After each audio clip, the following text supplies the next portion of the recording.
भूत और चुड़ैलों की बदलापुर एक्सप्रेस।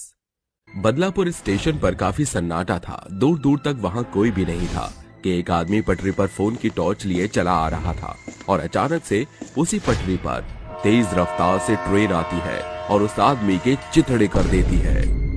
15 साल बाद किंजल, समीर, राशि, अखिल उसी सन्नाटे वाले रेलवे स्टेशन बदलापुर पर आते हैं और कहते हैं, अबे ये तो कैसे हॉन्टेड रेलवे स्टेशन पर ले आया है? यहाँ तो दूर दूर तक कोई भी नहीं है। हाँ यार, है तो नहीं। मुझे अजीब सा लग रहा है ये स्टेशन। कुछ ऐसे लग रहा है जैसे यहाँ बहुत सालों से ट्रेन ही नहीं चली है। यार हमें वापस चलना चाहिए। तभी डरावनी आवाज में लालटेन लिए एक भिखारी सा उनके पास आता है और कहता है, तुम बिल्कुल ठीक कहते हो। यहाँ कई सालों से कोई भी नहीं आया।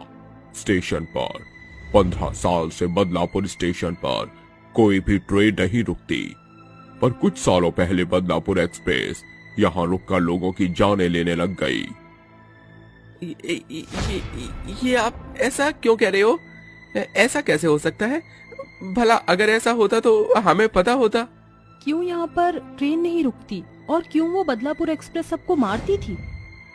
अगर तुम्हें इस बदलापुर एक्सप्रेस का पूरा सच जानना है तो आओ मैं तुम्हें कहानी बताता हूँ। ये लो, चाय पीते पीते सुनो। हाँ, ये आपने सही जुगाड़ किया है।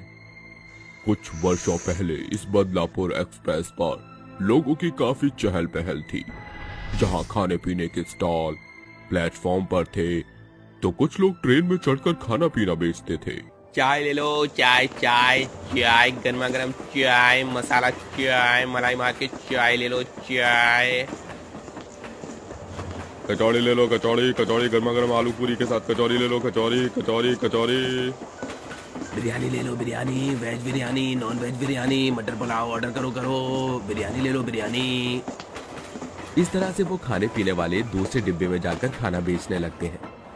उस दिन उस बदलापुर एक्सप्रेस ट्रेन में बहुत ही कम जने थे। ज्यादातर डिब्बे खाली थे। उस पूरे डिब्बे में 2 लड़के और उसी के पास वाली सीट पर शेफाली अपने पति विकास के साथ बैठी हुई थी और वो कहते हैं, अरे विकास जी, वो खाने वाला तो चला गया। मुझे उससे कचौड़ी लेनी थी और चाय पीने का मन भी कर रहा था। अरे कोई बात नहीं, तुम फिक्र मत करो। ट्रेन तो स्टेशन पर रुकी हुई है। मैं सामने वाली दुकान से चाय और खाने का कुछ सामान ले आता हूँ। ठीक है, आप जल्दी आना। ऐसा बोलकर विकास चाय ले लेता है और खाने का सामान लेने के लिए आगे के स्टॉल पर जाता है। इतने में शेफाली के साइड वाली सीट पर बैठे 2 लड़के उसे घूर कर कहते हैं, अरे वाह, कितना खूबसूरत माल है हमारे सामने और हम इधर उधर लड़कियों को ढूंढ रहे हैं। अरे यार, इस बदलापुर एक्सप्रेस के ज्यादातर डिब्बे तो खाली हैं। चलो शुक्र है सामने ये खूबसूरत परी मिल गई, वो भी अकेले में। इसका पति बाहर गया है अभी। तो देर किस बात की, क्यों न मौके का फायदा उठाया जाए और इसे अपना बनाया जाए। चल फिर थोड़े मजे करते हैं। ये बोलकर दोनों लड़के दोनों तरफ से ट्रेन के दरवाजों को बंद कर देते हैं।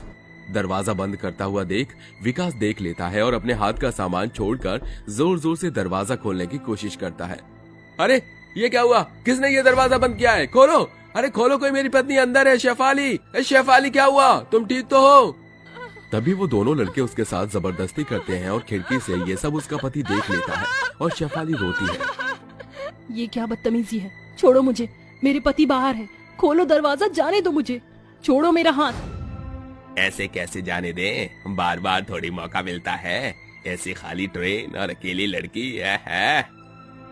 बिल्कुल, तुझे अपना बनाने की कसम खाई है। मैंने कहा छोड़ो मुझे, छोड़ो, जाने दो। तभी शेफाली अपना हाथ छुड़ाने के लिए उस लड़के के टांगों के बीच में मार देती है, जिससे वो चिल्लाने लगता है और दूसरा लड़का शेफाली के बाल पकड़कर ट्रेन की खिड़की पर मार देता है। ये देखकर विकास कहता है, रुक जाओ, छोड़ दो मेरी बीवी को। ऐसा मत करो उसके साथ। उसने तुम्हारा क्या बिगाड़ा है? छोड़ दो उसे। विकास दरवाजा खोलने की कोशिश करता है। इतने में ट्रेन चलने लगती है। ट्रेन के पीछे पीछे भागकर पटरी पर गिरने से विकास की मौत हो जाती है। अपने पति को मरता देख शेफाली पागल हो जाती है और उन लड़कों से अपने आप को छुड़ाते हुए कहती है, तुमने मुझे मेरे पति को मार डाला। तुम भी इसी एक्सप्रेस ट्रेन से मरोगे। एक दिन ये मेरी बद्दुआ है। तुम्हें छोड़ूंगी नहीं मैं। तुम में से किसी को अभी तो जा रही हूँ मैं। ऐसा कहकर शेफाली बदलापुर एक्सप्रेस ट्रेन से कूदकर अपनी जान दे देती है, जिसके बाद दोनों पति पत्नी की आत्मा भूत और चुड़ैल बनकर अपने बदले के लिए भटकने लगती है। मार डालूंगी, छोड़ूंगी नहीं उन दोनों को। मुझे मेरा बदला चाहिए। जब भी वो बदलापुर स्टेशन पर आएंगे तो छोड़ेंगे नहीं हम उन्हें। तुम चिंता मत करो, तड़पा तड़पा कर उन्हें मारेंगे और बदलापुर स्टेशन पर आने वाले हर लोगों की मौत हो गई। बदला लेंगे, बदला। ऐसे वर्ष बीतते हैं। वो दोनों लड़के तो आते नहीं हैं। इतने में जो भी बदलापुर स्टेशन पर लोग आते थे, उन सबको वो भूत और चुड़ैल एक एक करके मारने लग गई। कुछ सालों में वहां पर सबने आना छोड़ दिया, जिसके बाद अब वहां ट्रेनें भी नहीं रुकती थी।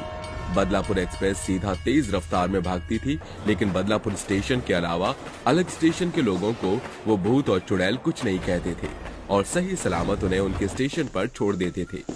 15 साल बीत जाते हैं। बदकिस्मती से वो लड़के इस हादसे को भूल जाते हैं और उसी स्टेशन के उसी बदलापुर एक्सप्रेस में एक साथ बैठे होते हैं और कहते हैं, कमाल की बात है, इतने समय बाद हम इसी स्टेशन से घूमने जा रहे हैं। पर मुझे याद है हमने क्या कांड किया था।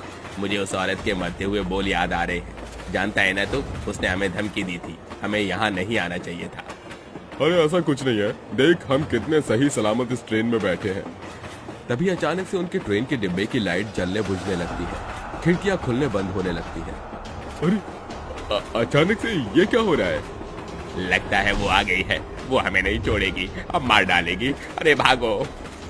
वो जैसे ही भागने की कोशिश करते हैं तो उन दोनों के सामने भूत और चुड़ैल आ जाते हैं और उनकी गर्दन पकड़कर कहते हैं, तुम्हारी वजह से इतनी बेरहमी से मरना पड़ा और मेरे पति के साथ जो हुआ उसका हिसाब तो तुम दोनों को देना पड़ेगा।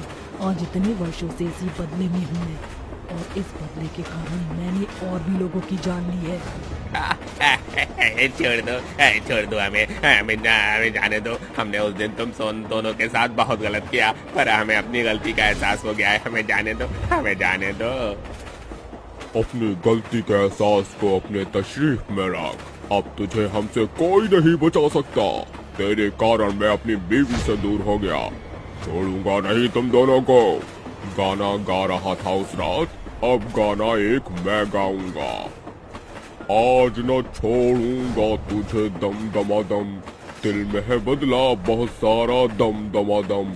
मार डालूंगा तुम दोनों को चटनी बनाकर दम दमादम। बहुत हार्ड जी। सुनिए, हमें इन्हें मार देना चाहिए। थोड़ा गुस्सा शांत कर लो, तड़पाओ इन्हें, फिर एक साथ ट्रेन से फेंक देंगे। ये बोलकर भूत और चुड़ैल उन दोनों को पटक पटक कर मारते हैं, फिर लात घूंसे मारते हैं। उसके बाद उन्हें ट्रेन से नीचे फेंक देते हैं, जिसके बाद वो कट कर मर जाते हैं।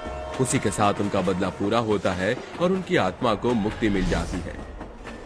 उसके बाद से ये जगह पहले जैसी डरावनी नहीं रही। अब यहाँ फिर से ट्रेन चलने लग गई। धीरे धीरे ये जगह पहले जैसी हो जाएगी। ओह, बहुत बुरा हुआ था उनके साथ। अच्छा है उन्होंने उन दोनों लड़कों से बदला ले लिया। हाँ, ये तो है। वो देखो, तुम्हारी बदलापुर एक्सप्रेस ट्रेन आ गई। मुझे तो डर लग रहा है इसमें जाने से। चिंता मत करो, अब ऐसी कोई घटना घटित नहीं होगी। ऐसा कहकर वो चारों उस ट्रेन में बैठ जाते हैं, जिसके बाद वो भिखारी एक भूत बन जाता है और लालटेन लेकर जोर से हंसने लगता है। मौत के मुंह में जाना है तो जाओ, मैं तुम्हें बदलापुर एक्सप्रेस ट्रेन में ले चलता हूँ।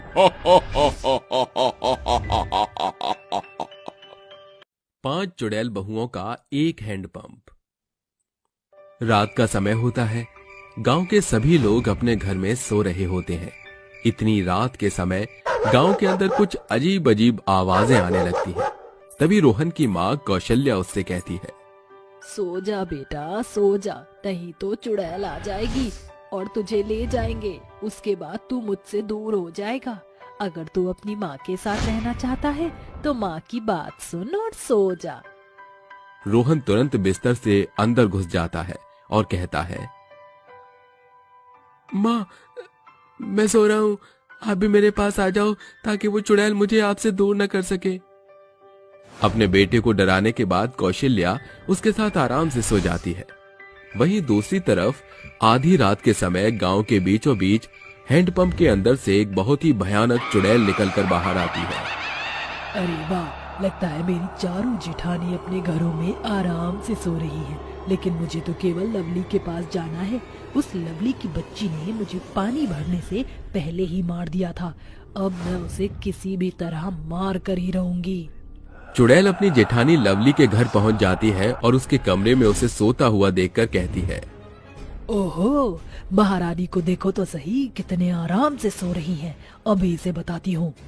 चुड़ैल अपनी शक्तियों से खूब सारा पानी इकट्ठा करती है और सीधा लवली के ऊपर गिरा देती है, जिसके बाद लवली की नींद खुल जाती है और वो अपने सामने अपनी देवरानी बिजली की चुड़ैल को देखकर हैरान रह जाती है। अरे बिजली, तुम यहाँ क्या कर रही हो? अपनी मौत का बदला लेने आई हूँ तुमसे। तुम्हें क्या लगा हैंडपंप पर पानी भरते समय तुमने मुझे जान से मार दिया और मैं तुमसे अपनी मौत का बदला नहीं लूंगी? अरे बिजली, मुझे माफ कर दे, मैं तेरे आगे हाथ जोड़ती हूँ। पानी भरते भरते जो केवल एक अनहोनी थी वो तेरे साथ हो गई। मैं तेरे आगे हाथ जोड़ती हूँ, मुझे छोड़ दे। अरे ऐसे कैसे छोड़ दूं मैं तुझे? तुझसे तो मैं अपनी मौत का बदला लेकर ही रहूंगी। चुड़ैल बिजली का गला घोंटकर उसे मार देती है, जिसके बाद बिजली भी एक भयानक चुड़ैल बन जाती है। चुड़ैल बनने के बाद दोनों वापस हैंडपंप के अंदर ही समा जाती हैं। अगले दिन जैसे ही सवेरा होता है, गांव वालों को बेचारी लवली की लाश मिलती है, जिसे देखकर सब लोग हैरान रह जाते हैं। अरे ये क्या हो गया? मेरी पत्नी को किसने मारा है? आखिर इसके साथ ऐसा कौन कर सकता है? तभी वहां पर निशा, मोना और डोली खड़ी होकर लवली की लाश को देखकर हैरान हो जाती है। उन्हें कुछ समझ नहीं आता, क्योंकि लवली उन तीनों की देवरानी थी। मुझे तो समझ नहीं आता कि आखिर लवली को किसने मारा। लवली ने तो कभी किसी का बुरा भी नहीं किया। कहीं उसने अपनी आत्महत्या तो नहीं कर ली? लवली की मृत्यु का किसी को कुछ समझ नहीं आता। ऐसे ही धीरे धीरे रात हो जाती है और सभी लोग अपने अपने घर में जाकर सो जाते हैं। रात के समय फिर से बिजली और लवली दोनों चुड़ैल बनकर पानी के हैंडपंप से बाहर आती हैं। अरे बिजली, तूने मुझे तो मार दिया, लेकिन अब हमारी तीनों जेठानियां जिंदा हैं और अब उनके बिना तो हमारा गुजारा ही नहीं। चल अब हम दोनों मिलकर उन तीनों को भी मार देते हैं। आइडिया बुरा नहीं है वैसे। इस हैंडपंप पर हम दोनों बोर हो रहे हैं। हमारा टाइम पास करने के लिए हमारी जेठानियां भी तो होनी चाहिए।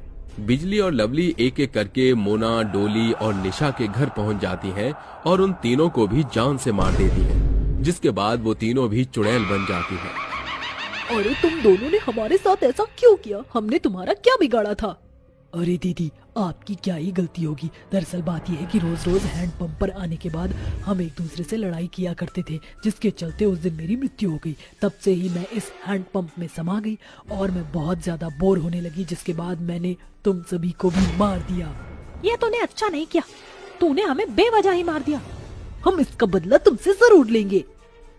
अरे ये सब तो छोड़ो, अब हम पांचों चुड़ैलें बन गई हैं और मुझे तो बहुत जोरों से भूख लगी है। चलो ना अपने लिए कोई शिकार ढूंढने के लिए चलते हैं, बहुत मजा आएगा। वो पांचों चुड़ैलें गांव में अपने शिकार ढूंढने लगती हैं, लेकिन उन्हें यहाँ वहाँ कोई भी दिखाई नहीं देता। तभी उन्हें एक गाय दिखाई देती है। अरे वाह, देखो जरा कितनी बड़ी गाय है, चलो इसी को मार कर खा जाते हैं। पांचों चुड़ैल बेचारी गाय को खा जाती हैं, जिसके बाद वो पांचों वापस से हैंडपंप में समा जाती हैं। ऐसे ही पांचों हर रोज हैंडपंप से बाहर निकलती और गांव के जानवरों को मारकर खा जाती, जिसके चलते धीरे धीरे गांव के अंदर जानवर कम होने लगते हैं। एक दिन गांव के सभी लोग आपस में बातें करते हैं। अरे कल रात से मेरी बकरियों का कोई ठिकाना ही पता नहीं चल रहा। कल रात तक तो मेरे आंगन में ही बंधी थी, लेकिन अब देखो कोई उन्हें चुरा कर ले गया है शायद। अरे मेरी गाय 4 दिन से गायब है, मुझे तो पता ही नहीं चल रहा है इस गांव में जानवरों की चोरी कौन कर रहा है। अरे ये सब चोरी नहीं, ये तो किसी राक्षस का काम है। मैंने जंगल के पास में जानवरों की हड्डियां देखी थी। मुझे लगता है कोई दानव राक्षस या चुड़ैल हमारे गांव के जानवरों को खा रही है। अरे मुझे भी ऐसा ही लगता है। हमें गांव में तांत्रिक बाबा को बुला लेना चाहिए, अब वही हमारी मदद कर सकते हैं। गांव के सभी लोग तांत्रिक बाबा के पास जाते हैं और उनसे मदद मांगते हैं, जिसके बाद तांत्रिक बाबा उनसे कहते हैं, मैं तुम्हारी मदद करने के लिए तैयार हूँ। चलो जो भी ऐसा कर रहा है उसे रंगे हाथ पकड़ते हैं। तांत्रिक गांव वालों के साथ उनके गांव में पहुंच जाता है, जिसके बाद तांत्रिक अपने मन में मंत्रों का उच्चारण करता है। चुड़ैल, चुड़ैल, ये काम किसी एक चुड़ैल का नहीं बल्कि 5 चुड़ैल का है। इस गांव में 5 चुड़ैलों का साया है जो इस गांव के सभी जानवरों को मारकर खाती जा रही हैं। तांत्रिक बाबा, हम आपके आगे हाथ जोड़ते हैं, हमारी उन चुड़ैलों से रक्षा करो और उनको यहाँ से भगाओ। तभी तांत्रिक बाबा एक मंत्र पढ़ते हैं। वक्रतुंड महाकाय सूर्यकोटि समप्रभा निर्विघ्नं कुरु मे देव सर्वकारेषु सर्वदा। तांत्रिक के मंत्रों के उपचार से वहां के हैंडपंप के अंदर से 5 चुड़ैल निकलकर बाहर आ जाती है। तांत्रिक, तू यहाँ क्यों आया है? जा, चला जा यहाँ से। ये हमारा इलाका है, अगर तूने यहाँ आने की दोबारा से गुस्ताखी की तो हमसे बुरा कोई नहीं होगा। तुझे क्या लगता है तांत्रिक, तू यहाँ आकर हमें यहाँ से भगा देगा? अरे अब हम इस हैंडपंप के ऊपर ही राज करेंगे। अगर अपनी जान की सलामती चाहता है तो यहाँ से दफा हो जा, नहीं तो हम तेरा चूरमा बनाकर खा जाएंगे। देखो, इस हैंडपंप का पीछा छोड़ो और यहाँ से हमेशा के लिए मुक्त हो जाओ, वरना मजबूरन तुम्हें मुझे यहाँ से कैद करके ले जाना पड़ेगा। अगर दम है तो हमें कैद करके दिखाओ। 5 चुड़ैल अपनी शक्तियों का इस्तेमाल करती हैं और तांत्रिक बाबा के ऊपर वार करती हैं, लेकिन तभी तांत्रिक बाबा अपनी शक्ति और मंत्रों के उपचार से उन 5 को कमजोर कर देते हैं। ओम ह्रीं क्लीं चामुंडाय विच्चे नमः। ओम ह्रीं क्लीं चामुंडाय विच्चे नमः। तांत्रिक के मंत्र पढ़ते ही वो 5 चुड़ैल बहुएं एक कांच की बोतल में समा जाती हैं, जिसके बाद तांत्रिक उन्हें कैद करके अपने साथ ले जाता है। उस दिन के बाद से गांव वालों को हैंडपंप वाली चुड़ैल से हमेशा हमेशा के लिए छुटकारा मिल जाता है। शिमला की हसीन वादियों में बसा सतनाम ढाबे का खाना इतना ज्यादा स्वादिष्ट था कि लोग उसे खाने के लिए लंबी कतार लगाया करते थे। उनका ढाबा काफी चर्चित था। वो ढाबा सिर्फ 2 व्यक्ति चलाते थे, सतनाम और प्रेमा। ढाबे में बैठे अनेकों लोग अपना ऑर्डर फरमाते हैं, तभी सतनाम कहता है, अरे प्रेमा, जरा जल्दी जल्दी हाथ चलाओ। बना रही हूँ, वैसे भी शाम ढलने वाली है, ढाबा बंद करने का समय भी होने वाला है। दिन भर ढाबा चलने के बाद रात के 10 बजते ही पूरा ढाबा एकदम सुनसान और वीरान हो जाता है, जिसके बाद वह दोनों आपस में बात करते हुए कहते हैं, भूख लग गई मुझे भी, अपने इस नर्म हाथों से खाना परोस दो। हाँ, लाता हूँ। ये कहकर सतनाम हाथों में सजी धजी थाली में पनीर की सब्जी, तंदूरी रोटी इत्यादि लिए हुए चला आता है और प्रेमा कहती है, ये इंसानी खुराक क्यों लाए हो? तुम्हें पता है ना, मैं ये घास फूस नहीं खाती। जाओ जाकर मेरा मनपसंद खाना लाओ। उसका हुक्म सुनकर वो ढाबे की जमीन में बने खुफिया गड्ढे को खोलकर उसमें से कटे हुए इंसानी सर निकालकर उसे परोसते हुए कहता है, ये लो ताजा लजीज इंसान की खोपड़ी। ढाबे के चारों ओर चुप्पी छा जाती है। तभी दोनों एक दूसरे के चेहरे को निहारते हुए जोर शोर से हैवानी चीखें निकालते हुए हंसने लगते हैं और देखते ही देखते दोनों खूंखार भूत और चुड़ैल में बदल जाते हैं, जिसके साथ उनका सतनाम ढाबा भी एक खंडहर से पुराने जले हुए भूतिया ढाबे में बदल जाता है और दोनों कहते हैं, किसी को भी कानो कान खबर नहीं होगी कि ये ढाबा कोई साधारण ढाबा नहीं और न ही हम कोई आम इंसान है। हम इंसान नहीं, हैवान हैं, मुर्दे हैं हम। हमारा ये ढाबा कभी बंद नहीं होगा, ये हमेशा चलता रहेगा। हम एक एक को मार कर खा जाएंगे। इस तरह दोनों भूत और चुड़ैल दिन में तो साधारण इंसान बनकर लोगों को ढाबे का इंसानी खाना खिलाते हैं, पर जैसे ही रात होती है वह दोनों अपने असली रूप में आकर आते जाते राहगीरों को अपना शिकार बनाकर इनके मांस से ढाबे का खाना तैयार करते हैं। एक दिन 2 दोस्त उस ढाबे के आगे से गुजर रहे होते हैं, तभी राज कहता है, ए विक्रम, रुक रुक रुक रुक। अरे क्या हो गया? चुड़ैल भूत देख लिया क्या तूने? अरे नहीं यार, देख देख, सतनाम ढाबा। बहुत सुना है इस ढाबे के बारे में। पिछले महीने मेरे कुछ दोस्त यहाँ घूमने आए थे तो बता रहे थे कि यहाँ का खाना बहुत लाजवाब है। ऐसा भी क्या जादू है इस ढाबे के खाने में? चलकर देखते हैं। पर रात काफी हो चुकी है, ढाबा बंद हुआ तो अरे देखते हैं, चल तो। दोनों दोस्त कार ढाबे के सामने रोककर बाहर निकल जाते हैं। तभी उनकी आहट सुनकर ढाबे के भूत और चुड़ैल खंडहर से ढाबे को अपनी शैतानी शक्तियों से एक अच्छे खासे ढाबे में बदल देते हैं। और जैसे वो दोनों कदम रखते हैं, वो कहते हैं, आओ आओ बच्चों, कहो क्या खाओगे? अंकल जी, इतनी रात को भी आपका ढाबा खुला हुआ है? हमारा ढाबा ही सबसे अलग है। ये ढाबा सारी रात खुला रहता है, कभी बंद नहीं होता। क्या खाओगे? आपके होटल में जो सबसे अच्छा हो वो ला दीजिए। दोनों के कहने पर भूत और चुड़ैल ढाबे के अंदर से प्लेट में कटे हुए सर कटी हुई बारीक उंगलियां थाली में परोस कर उनके सामने रख देते हैं। ऐसा मंजर देखकर वो दोनों चकाचौंध होकर कहते हैं, ये क्या है? राज, मुझे इस ढाबे में कुछ भी ठीक नहीं लग रहा, चल उठ यहाँ से। जैसे ही वो दोनों दोस्त भागने के लिए उठ खड़े होते हैं, तभी ढाबे के दोनों भूत और चुड़ैल उन दोनों को आगे पीछे से घेर लेते हैं और कहते हैं, कहाँ जा रहे हो तुम दोनों? इस ढाबे का नियम है कि बिना पूरा खाना खाए तुम यहाँ से नहीं उठ सकते। विक्रम, ये तो मुर्दों का ढाबा है। ये सब तेरी गलती का नतीजा है। कहाँ फंसा दिया तूने आज तो। ये भूत और चुड़ैल हमें मारकर हमारा शाही कोरमा बना डालेंगे। अरे वाह, तरकीब तो बड़ी अच्छी है। चलो दोनों मरने के लिए तैयार हो जाओ, तभी तो हम तुम्हारे कीमा बनाएंगे। इसके बाद दोनों भूत और चुड़ैल उनका गला दबोच कर उखाड़ फेंकते हैं और दोनों के खून के छींटे चुड़ैल के भूतिया ढाबे के चारों तरफ बिखर जाता है। तभी सतनाम का भूत कहता है, चलो चलकर इनका गोश्त पकाते हैं।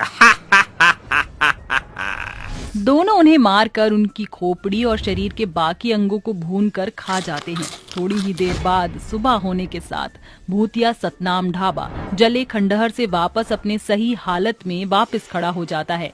ऐसे ही हर रात ढाबे पर जो कोई भी जिंदा आता है वो कभी लौट कर वापस नहीं जा पाता। देखते ही देखते उस ढाबे की अजीबो गरीब भयानक चर्चा चारों ओर मरी की भांति फैल जाती है। पर एक रात फिर भूले भटके एक परिवार उस ढाबे पर खाना खाने के लिए आते हैं और दोनों कहते हैं, सतनाम ढाबा में तुम्हारा स्वागत है।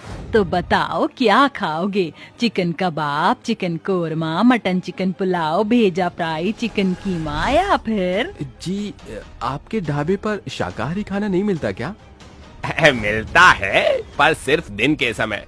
ढाबे पर रात के समय सिर्फ मांस मिलता है, मतलब मांसाहारी खाना मिलता है। उनके अजीबोगरीब बात सुनकर संजीव की पत्नी काव्य के मन में कई सवाल घर बनाने लगते हैं कि तभी उसकी नजर भूतों और चुड़ैल के उल्टे पांव पर पड़ जाती है और वो बोलती है, अरे इनके पांव देखिए, उल्टे हैं।